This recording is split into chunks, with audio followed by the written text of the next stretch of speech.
Assalamualaikum warahmatullahi wabarakatuh. Perkenalkan, nama saya Susriani SPD, calon guru penggerak Angkatan 8 Kabupaten Aceh Utara. Perkenankan, saya ingin memaparkan aksi nyata modul 1.4 tentang budaya positif. Perkenalkan, calon guru penggerak Angkatan 8 Susriani SPD. Pengajar praktik yaitu Bapak Eko Faisal SPD MPD, fasilitator Yuniar Purbandini MPD. Latar belakang masalah, mengingat kembali tujuan pendidikan menurut Ki Hajar Dewantara bahwa menuntun segala kodrat yang ada pada anak-anak agar mereka dapat mencapai keselamatan dan kebahagiaan yang setinggi-tingginya, baik sebagai manusia maupun sebagai anggota masyarakat. Berbagai kejadian krisis karakter yang muncul di negeri ini melalui media semakin mengkhawatirkan. Kita memerlukan pengelolaan perubahan yang positif. Sekolah adalah sebagai tempat institusi pembentukan karakter pada anak menjadi peluang bagi sekolah, terutama guru dalam membangun budaya positif di sekolah. Dalam proses menuntun tersebut, anak diberi kesempatan seluas-luasnya untuk mengembangkan potensi minat dan bakatnya sebagai individu yang unik.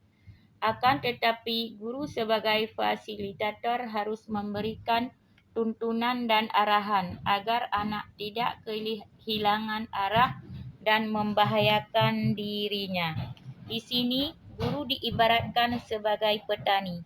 Seorang petani dengan seorang pendidik yang menanam jagung misalnya, hanya dapat menuntun tumbuhnya jagung. Ia dapat memperbaiki kondisi tanah, memeliharanya tanaman jagung, memberi pupuk dan air, membasmi ulat-ulat atau jamur yang mengganggu hidup tanaman, dan lain sebagainya.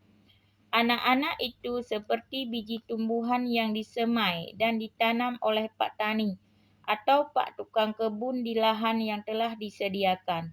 Lahan di sini adalah sekolah atau tempat anak menimba ilmu. Anak-anak itu bagaikan bulir-bulir jagung yang ditanam di sana. Bila biji jagung ditempatkan di tanah yang subur, artinya sekolahnya baik dengan mendapatkan sinar matahari dan pengairan yang baik, maka biji jagung adalah bibit jagung yang kurang berkualitas dapat tumbuh dengan baik karena perhatian dan perawatan dari Pak Tani. Demikian sebaliknya, meskipun biji jagung itu disemai adalah bibit berkualitas baik, namun tumbuh di lahan yang gersang dan tidak mendapatkan pengairan dan cahaya matahari serta tangan dingin Pak Tani, maka biji jagung itu mungkin tumbuh namun tidak akan optimal. Tujuan aksi nyata yang pertama, menumbuhkan budaya positif di sekolah. Yang kedua, menetapkan keyakinan kelas sebagai salah satu cara dalam menumbuhkan budaya positif di sekolah. Yang ketiga, penguatan karakter peserta didik melalui budaya positif.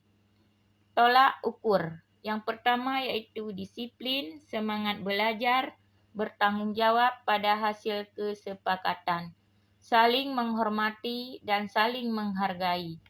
Kelas maupun sekolah aman, tentram dan menyenangkan. Linimasi tindakan.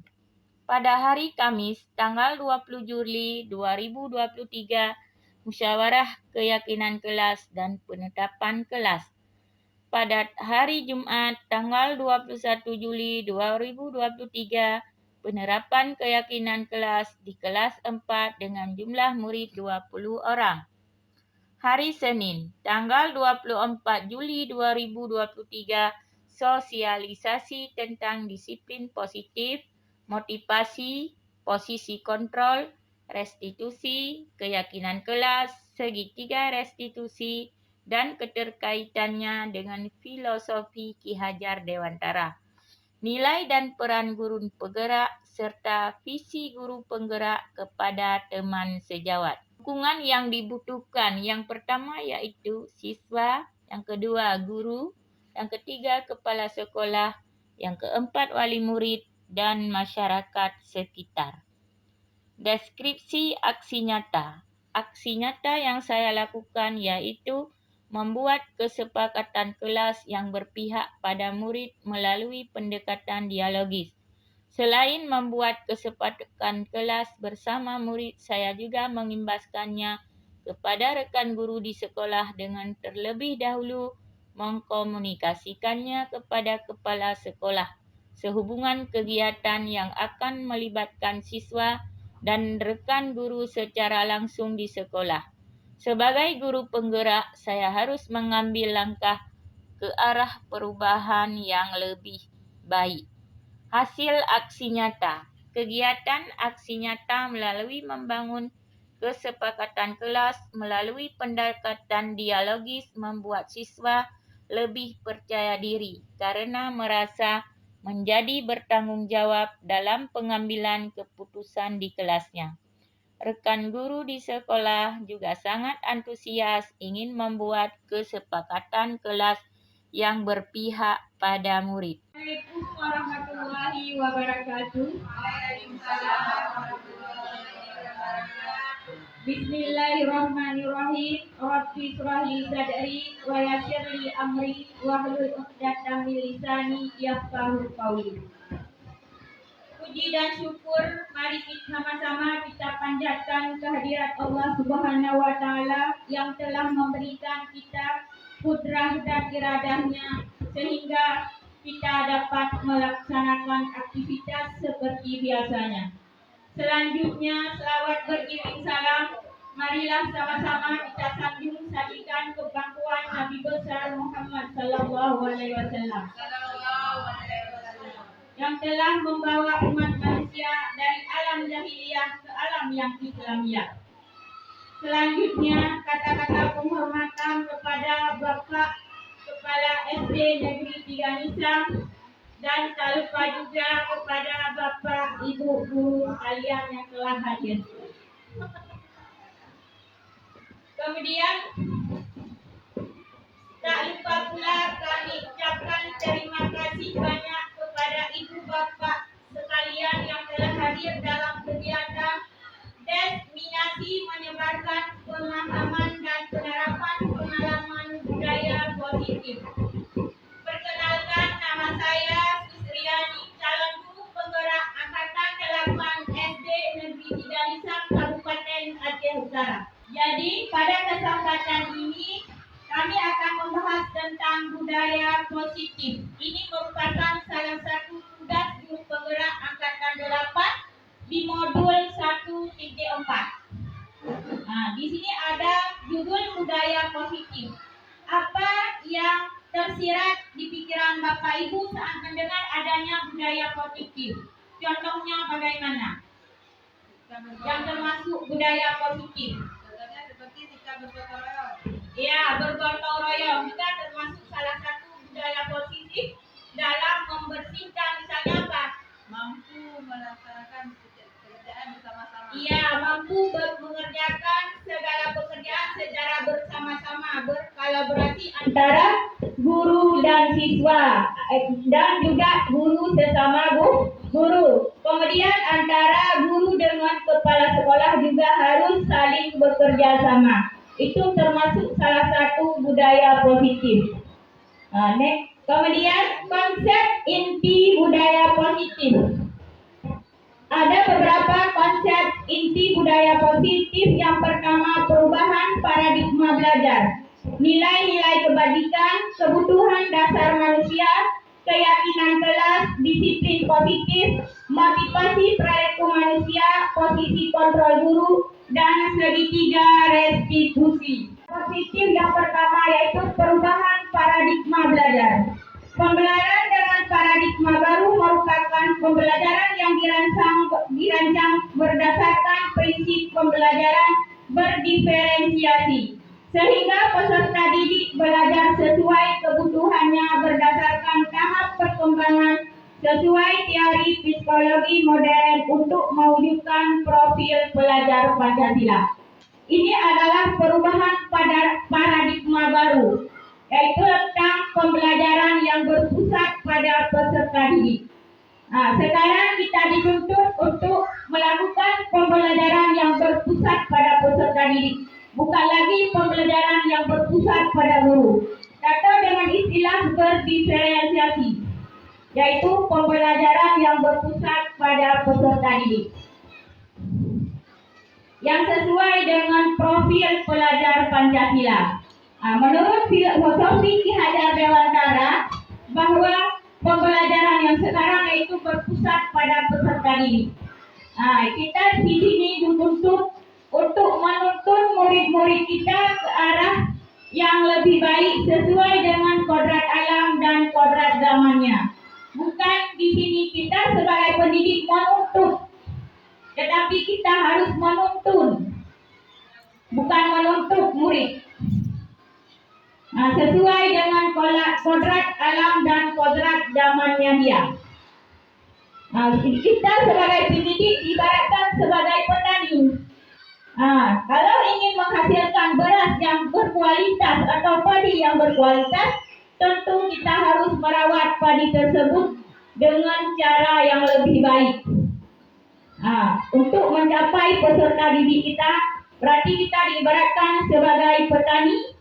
Yang pertama yaitu tentu kita harus mengolah sawah kita untuk menghasilkan padi yang berkualitas. Yang kemudian mengairi, apalagi memupuk. Jika ada hama berarti kita harus memberikan pestisida agar padi tersebut dapat menghasilkan panen yang memuaskan. Kemudian harus sesuai juga dengan profil pelajar Pancasila. Apa saja elemen-elemen yang terdapat pada profil pelajar Pancasila? Itu ada 6. Apa saja, Ibu? Iya, berakhlak mulia, mandiri, berkebinekaan global, minat, potensi atau bakat. Kemudian di sini ada bergotong royong. Bergotong royong dalam profil pelajar Pancasila di sini bukan hanya bergotong royong dalam membersihkan halaman sekolah atau membersihkan sampah. Di sini dituntut untuk dapat berkolaborasi, bergotong royong, berkolaborasi baik dengan peserta didik maupun dengan sesama rekan guru dan juga kepala sekolah untuk mencapai hasil yang kita inginkan. Disiplin positif. Disiplin positif berasal dari kata disiplin yang artinya belajar. Disiplin mengacu pada disiplin diri yang memiliki tanggung jawab terhadap apa yang dilakukannya berdasarkan nilai-nilai yang diyakini. Disiplin positif merupakan salah satu cara penerapan disiplin yang bertujuan untuk menumbuhkan kesadaran serta memberdayakan peserta didik tanpa imbalan, penghargaan atau reward, ancaman ataupun hukuman. Kemudian sebagai pendidik, tujuan kita adalah menciptakan peserta didik yang memiliki disiplin diri sehingga mereka berperilaku mengacu kepada nilai-nilai kebajikan universal dan memiliki motivasi intrinsik dalam perubahan perilaku ke arah yang lebih baik. Di sini ada disiplin positif. Disiplin positif ini sebenarnya tidak berdasarkan penghargaan atau hukuman. Misalnya peserta didik melakukan disiplin harus ada dasar inti di dalam diri peserta didik. Bukan mereka takut pada hukuman atau ingin mendapat penghargaan, tetapi harus dari kesadaran diri dia masing-masing. Ini harus kita wujudkan sebagai seorang pendidik dalam diri peserta didik. Bukan mereka melakukan disiplin karena takut akan hukuman atau ingin mendapat sebuah penghargaan, tetapi harus ada kesadaran diri mereka sendiri. Bukan takut karena dapat sanksi kalau terlambat ke sekolah, nanti ditegur ibu guru, disuruh berdiri di depan kelas dan sebagainya. Tetapi harus kesadaran dari dia sendiri. Bukan takut karena ke bapak ibu guru atau lain sebagainya. Ada nilai-nilai kebajikan. Nilai-nilai kebajikan adalah nilai-nilai yang kita sepakati secara bersama-sama. Misalnya ini ada berapa nilai-nilai kebajikan. Yang pertama ada nilai keselamatan. Contohnya bagaimana Ibu-ibu? Kemudian ada contoh keselamatan. Contohnya bagaimana? Saat mengendarai motor, kita memakai helm. Saat mengendarai motor, misalnya kita memakai helm. Tujuan kita apa? Untuk keselamatan. Namun pada bukti kita bukan helm yang melanggar kita kan? Tetapi dengan memakai helm kita sudah mengamalkan nilai-nilai kebajikan yaitu keselamatan. Kemudian ada kedisiplinan. Contohnya bagaimana? Iya, bagus Ibu. Datang ke sekolah tepat waktu itu sudah merupakan kedisiplinan. Kemudian ada yang bertanggung jawab. Contohnya bagaimana? Mengerjakan tugas atau PR dengan tepat waktu. Itu juga sudah melakukan contoh dari tanggung jawab. Kemudian ada lagi saling menghormati. Tidak mencela teman. Tidak mencela teman. Seperti misalnya kita tidak menghargai teman, tidak saling mencela. Iya, misalnya dipanggil si hitam, si manis dan sebagainya. Tidak kita saling mencela, tetapi harus saling menghormati antara satu sama lain. Kemudian ada religius. Berdoa sebelum belajar. Itu contohnya termasuk berdoa sebelum belajar. Itu sudah beriman dan bertakwa. Kemudian ada nilai kebajikan sopan. Contohnya bagaimana? Iya, saat keluar kita meminta izin terlebih dahulu. Itu termasuk salah satu nilai kesopanan. Ada tentang kebutuhan dasar manusia. Kebutuhan dasar manusia adalah segala sesuatu yang kita lakukan untuk mendapatkan apa yang kita inginkan.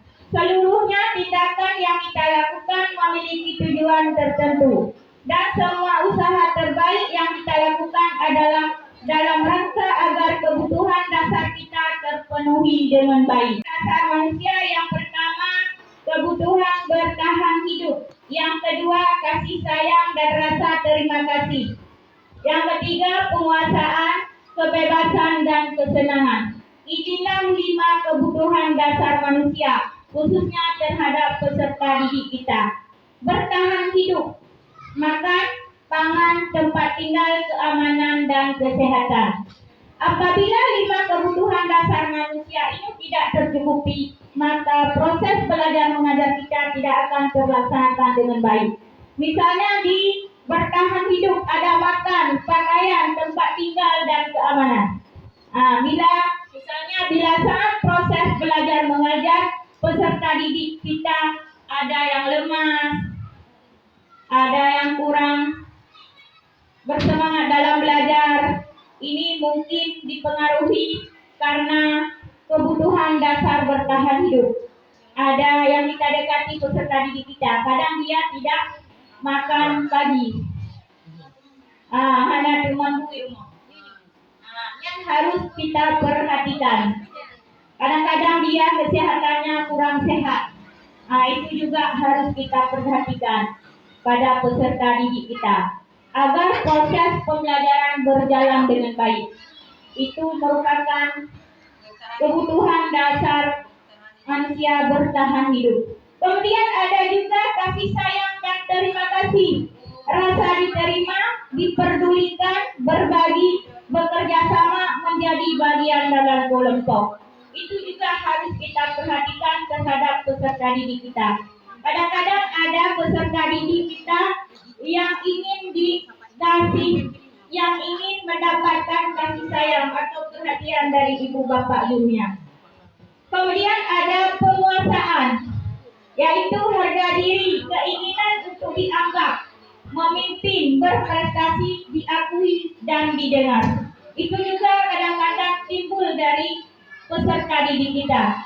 Dia ingin selalu berprestasi. Apa-apa dia yang ingin bangun ke depan. Saya bu. Ya, dia ingin memimpin. Kadang-kadang dia tidak memberikan kesempatan kepada temannya. Kemudian kebebasan. Ada motivasi perilaku manusia untuk menghindari ketidaknyamanan atau hukuman, untuk menjadi orang yang mereka inginkan dan menghargai diri sendiri dengan nilai-nilai yang mereka percaya. Kemudian untuk mendapatkan imbalan atau penghargaan dari orang lain, itu termasuk ke dalam 3 motivasi perilaku manusia.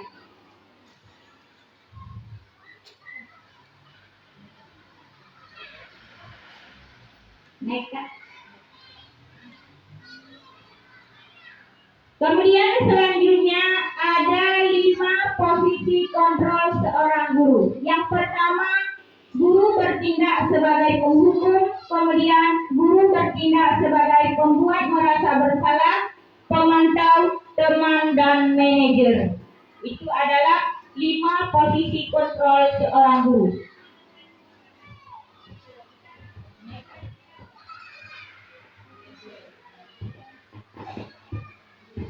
Contoh penerapan 5 posisi kontrol guru. Di sini ada kasus siswa tidak memakai sepatu saat upacara bendera. Hormat pada bendera selama 1 jam. Itu termasuk hukuman. Penghukum. Kita menghukum. Kemudian yang selanjutnya ada berapa kali ibu bapak harus memberitahu kamu. Kamu selalu saja mengecewakan ibu bapak. Itu adalah posisi kontrol pembuat merasa bersalah. Kemudian yang selanjutnya ada ayo dong ikuti aturan sekolah, tolong bantu ibu bapak ya sekali ini.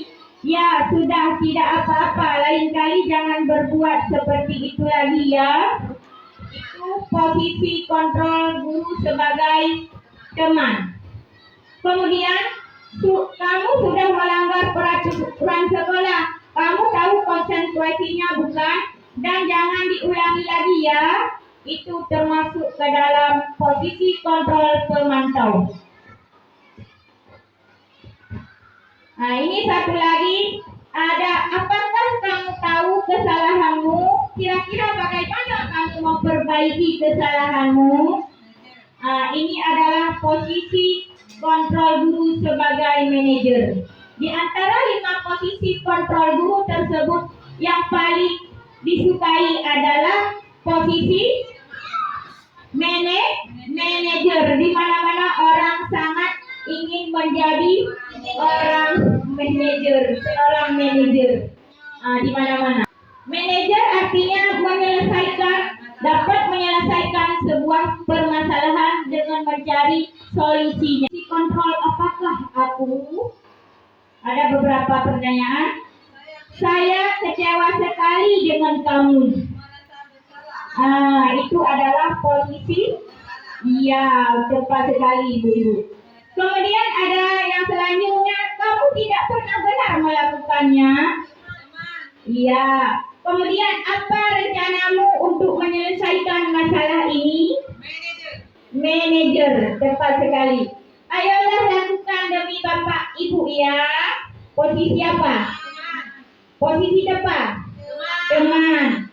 Kemudian yang selanjutnya, kamu tidak pernah mendapatkan nilai jika tidak mengerjakan tugas. Itu adalah posisi kontrol sebagai penghukum. Keyakinan kelas. Mengapa keyakinan kelas? Mengapa bukan peraturan kelas? Di sini sama tidak antara keyakinan kelas dengan peraturan kelas? Beda. Mengapa? Yaitu karena keyakinan kelas kita buat secara bersama-sama antara guru dan siswa. Kalau peraturan sekolah cuma dibuat oleh guru dan dilaksanakan oleh siswa tanpa melibatkan siswa kalau peraturannya. Tetapi kalau keyakinan sama-sama kita berbuat. Sama-sama kita berbuat antara peserta didik dan guru. Kemudian pembentukan keyakinan kelas. Yang pertama itu bersifat abstrak. Kemudian berupa pertanyaan universal. Dibuat dalam pertanyaan positif. Sedikit agak saja agar mudah diingat. Kemudian sesuai dengan kondisi kelas dan sekolah sehingga mudah diterapkan. Kemudian semua warga sekolah, warga kelas dilibatkan saat membuat kesepakatan kelas. Ini adalah pembentukan keyakinan kelas. Coba ulangi. SD Negeri 3 Nisam. Luar biasa. Allahu Akbar. Kemudian yang selanjutnya yaitu ada segitiga restitusi. Segitiga restitusi adalah suatu proses dialog yang dijalankan oleh guru agar dapat menghasilkan murid yang mandiri dan bertanggung jawab. Segitiga restitusi ada 3. Yang pertama menstabilkan identitas, yang kedua validasi tindakan yang salah, dan yang ketiga menanyakan keyakinan. Ini adalah segitiga restitusi. Next book. Yang pertama segitiga restitusi yang pertama yaitu dengan cara menstabilkan identitas. Berdasarkan prinsip membuat kesalahan adalah bagian dari proses pembelajaran. Caranya yaitu dengan menstabilkan identitas. Berbuat salah itu wajar. Tidak ada manusia yang sempurna. Ibu bapak juga pernah melakukan itu. Ibu bapak tidak mau mencari siapa yang salah, tapi ibu bapak ingin mencari solusi dari permasalahan ini. Kamu berhak merasa begitu. Ini adalah salah satu cara menstabilkan identitas. Dengan menggunakan kata-kata yang berbuat salah itu wajar, tidak ada manusia yang sempurna. Ibu bapak juga pernah melakukan itu. Ibu bapak tidak mau mencari siapa yang salah, tapi ibu bapak ingin mencari solusi dari permasalahannya. Next, penerapan segitiga restitusi dari seorang guru dengan seorang murid yang berbuat kesalahan. Waalaikumsalam. Silakan Ibu Amin. Iya, Bu. Coba kamu bercerita. Tadinya saya kesal, Bu. Saya dilangsung ambil aja, padahal saya sudah serius. Apakah dengan mengeluarkan kata-kata kotor ada solusinya? Ya, Bu. Dan saya cuma karena saya emosi. Apakah kamu tahu mengeluarkan kata-kata kotor itu tidak hanya dengan manusia saja kamu bersalah, tetapi Allah juga benci mendengarkannya? Iya, Bu. Baiklah, Ibu tidak terus mengungkit kesalahan kamu, tetapi Ibu di sini akan mencari bagaimana cara menyelesaikan permasalahan secara bersama-sama. Kamu melakukan pasti punya alasan, bukan?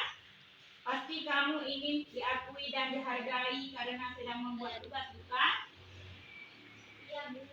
Sekarang mari kita bicarakan tentang keyakinan kelas kita. Apa yang kita percayakan dan yang manakah yang Amel belum tunjukkan? Kita harus saling menghormati dan saling menghargai satu dengan yang lainnya. Bu, kita tidak boleh berkata kotor di dalam kelas. Kita harus bersikap baik sama orang lain. Kamu mengingat kembali tentang kesepakatan kelas kita dan keyakinan kelas kita. mengucapkan kata-kata kotor di depan guru, kamu menghargai dan menghormati orang lain? Tidak, Bu. Sekarang apa yang bisa kamu lakukan untuk menyelesaikan permasalahan ini? Saya minta maaf, Bu. Apakah dengan minta maaf itu mudah? Tapi bagaimana ke depannya? Saya berjanji tidak mengulanginya lagi, Bu. Oke, pegang janjimu ya. Dan jangan ulangi lagi. Iya, Bu. Makasih ya, Bu. Iya, sama-sama. Sekarang silakan masuk ke kelas lagi. Iya, Bu. Kemudian kesimpulannya, dalam penerapan program disiplin positif, hendaknya guru memiliki standar kepribadian, profesional, dan sosial yang baik, di mana guru mampu merefleksikan dirinya dalam posisi kontrol saat ini. Bagaimana perjalanan dirinya sebagai among manajer yang menuntut murid-muridnya menjadi insan yang mandiri, merdeka, dan bertanggung jawab menurut standar nasional pendidikan. Hanya inilah yang dapat saya sampaikan. Lebih dan kurang saya mohon maaf. Wabillahi taufiq wal hidayah. Wassalamualaikum warahmatullahi wabarakatuh. Assalamualaikum. Waalaikumsalam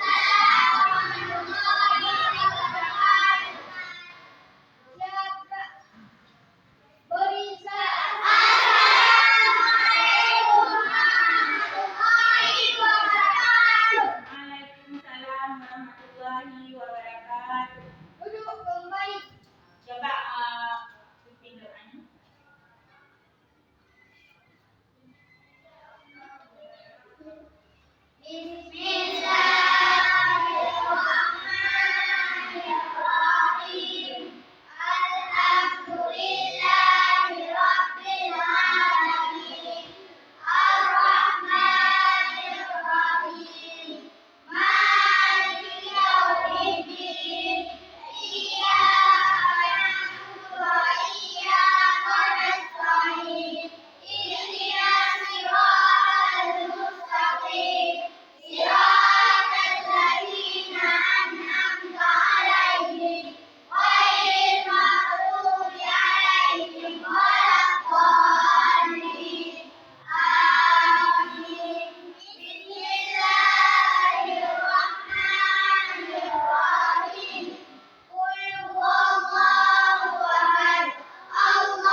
Bagaimana kabarnya hari ini anak-anak? Luar biasa.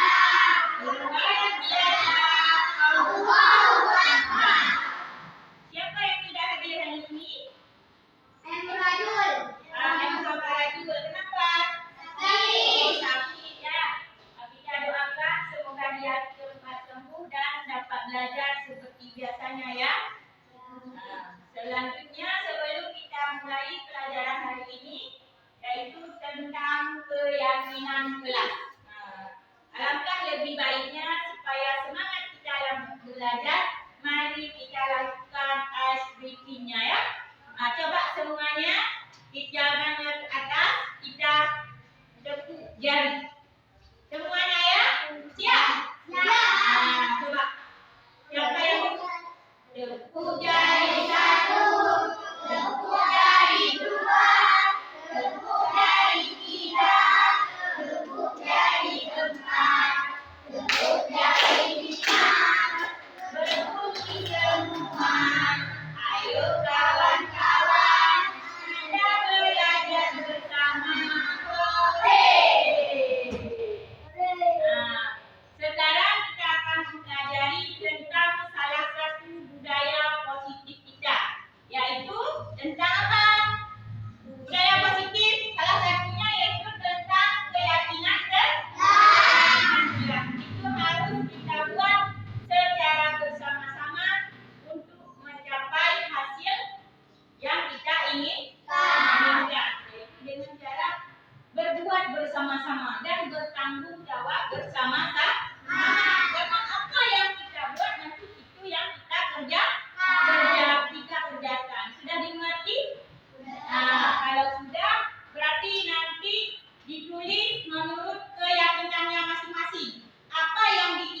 masing-masing. Ya? Nah, ini ditulis.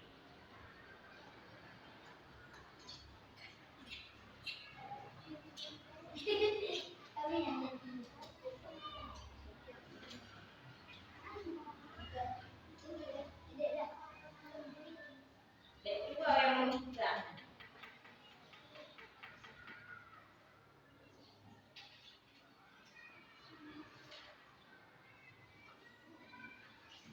Nah, coba ditulis. Nah, baik juga yang belum buka ambil video. Nah, coba ditulis langsung. Apa yang menjadi keyakinan masing-masing? Nah.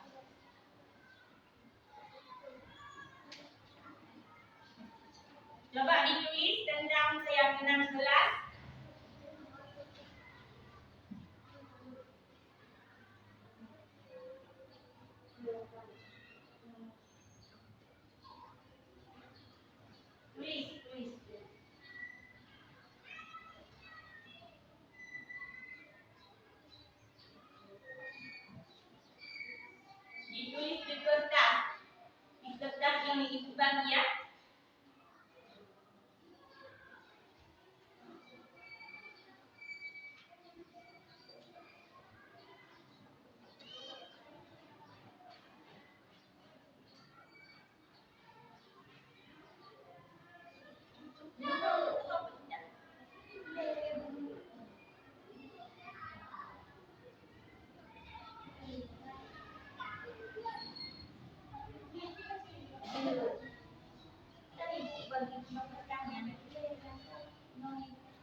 kelas kita. Kemudian ada yang membuat menghormati guru dan teman. Harus. Nah.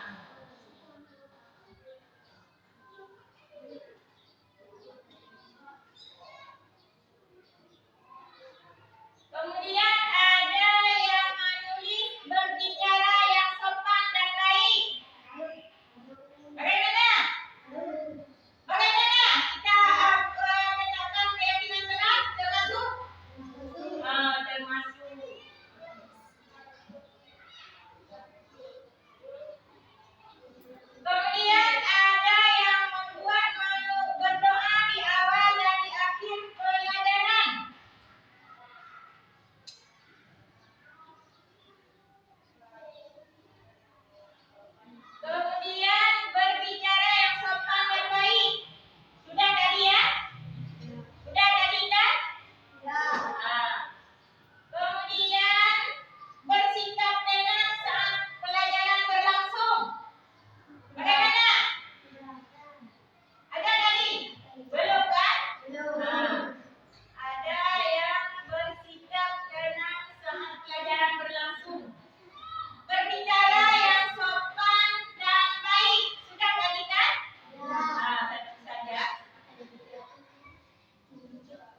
nilai kebajikannya.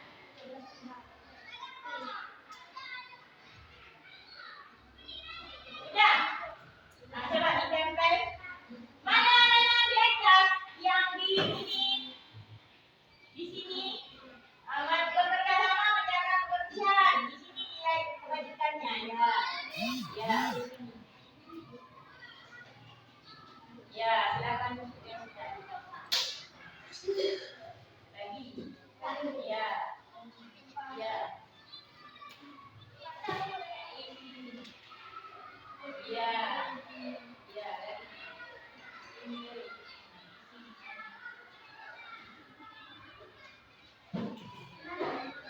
Di bawahnya ke sebelah kanan. Ya.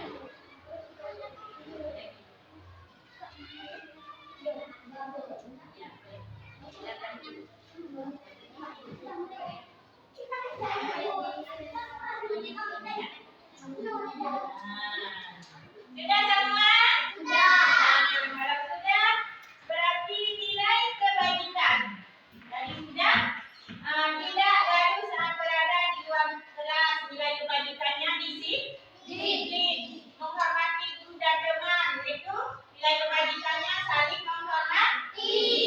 Berbicara yang sopan dan baik, nilai kebajikannya yaitu kesopanan. Berdoa di awal dan di akhir pembelajaran, nilai kebajikannya religius. Kemudian bersikap tenang saat pelajaran berlangsung, yaitu saling menghormati. Kemudian masuk kelas depan waktu, disiplin. Kemudian mengerjakan PR. Assalamualaikum warahmatullahi wabarakatuh. Perkenalkan, nama saya Aura. Alhamdulillah hari ini kami telah membuat kesepakatan kelas secara bersama-sama. Perasaan saya sangat senang sehingga kelas menjadi tenang, nyaman dan bertambah semangat dalam belajar. Assalamualaikum warahmatullahi wabarakatuh. Perkenalkan, saya adalah Rusmawati. Saya adalah salah satu guru di SD Negeri 3 Nisam, Kabupaten Aceh Utara, dan sekaligus sebagai teman sejawat dari rekan kerja saya, Ibu Susriani, yang sedang mengikuti CGP Angkatan ke-8. Saya khususnya, saya sangat merasa antusias juga, karena dengan adanya beliau yang mengikuti CGP Angkatan 8 bisa berbagi ilmu dengan kami di sini tentang budaya positif.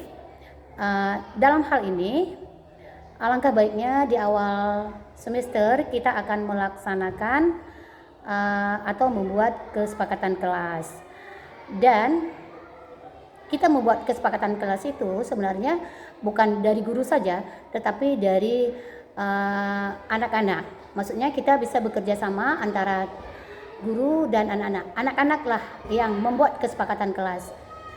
Dan alhamdulillah kami sudah melaksanakan, dan dari kelas 1 sampai kelas 6 kami sudah melaksanakan kesepakatan kelas tersebut. Dan anak-anak sangat antusias karena mereka yang berbuat, mereka yang bertanggung jawab. Itulah sekarang pendidikan berpihak kepada anak. Sukses terus untuk CGP Angkatan ke-8. Semoga di angkatan-angkatan seterusnya bisa melahirkan guru-guru penggerak yang profesional. Terima kasih. Assalamualaikum warahmatullahi wabarakatuh.